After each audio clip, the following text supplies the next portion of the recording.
shot from three should have been better. I was struggling coming down the stretch, but that was a plus. And I've come out of the season, standing, not any injuries that put me out or anything like that. So I feel blessed in that sense. Can you, now that it's all over, kind of give some insight on just how much you had to fight through, what you were fighting through, what that was like throughout the season? I did have some hip soreness, but I think the medical staff here, and with the coaches too, did a great job of helping me manage it. And I've had hip soreness before. Obviously, I've had a couple surgeries on it, but just been able to rest when I needed to.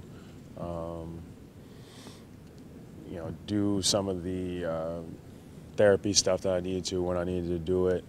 And, obviously I was going to come in here and work hard and do whatever, but just having the help and support of the staff here was very helpful. What do you do going forward? I mean, is it just going to be your fate to be sort of chronically sore in your hip? Is there another procedure in your future? Can there be another procedure? Hope not another procedure, but I think just, it can improve. It's one of those things that obviously there'll be some soreness, but, I can take this summer to really work on my strength and conditioning with it. My range of motion can improve, which will all help it be less sore. And, so that's what I'll be doing this summer. What is the soreness, where does it emanate from? Is it arthritic? Is it tendonitis? Is it inflammation? Is it a cartilage issue? There's a bit of inflammation in there. And, that comes from a bit of arthritis. You're going to get a bit of that with multiple surgeries. So, but it's manageable. For me to go out there and, I didn't play 82 this season, but, I probably could have played 82, probably not at 100% at all. But, I think it's a plus for me to be coming out of this season standing and, still optimistic about, what's ahead. Is there a hip replacement in your future? Have doctors said because it's arthritic, it should degenerate further, and this might have to happen when you're 35 or 40?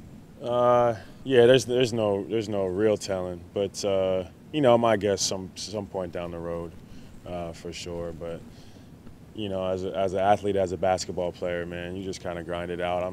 You get a hip replacement. People who don't play basketball get hip replacements. It's just part of life. But, I just hope it doesn't affect my golf game down the road. What was your reaction to the $25,000 fine? It is what it is. It's a situation that happened. It's not my place to say it was fair or not. It's just, you just take it and move forward. You've been on a bunch of different types of teams throughout your career. What are some of the indications you see here that might lead you to think that this is moving in a positive direction? I'd say first off, you have the right base. You get to come in here and practice in a gym like this. You have the weight room and training staff that's, there every day. So, you have no excuse, things other than just talent to get better. But then on top of that, like I just mentioned, you have some talent. Some young talent who I think are ready to play. Obviously, you saw what Joel is capable of doing. Dario, haven't seen Ben yet, but he is, to me, going to be a special player. Timmy Luwawu, who really kind of like grew up before our eyes these last couple months, has played great, and he's got a great work ethic and is a good kid. So he's got a chance to be a really, really good player. So, along with other guys, obviously TJ and Nick and Cove. So, you got a chance, given a healthy squad, to be pretty special. So I'm looking forward to seeing what we're able to do.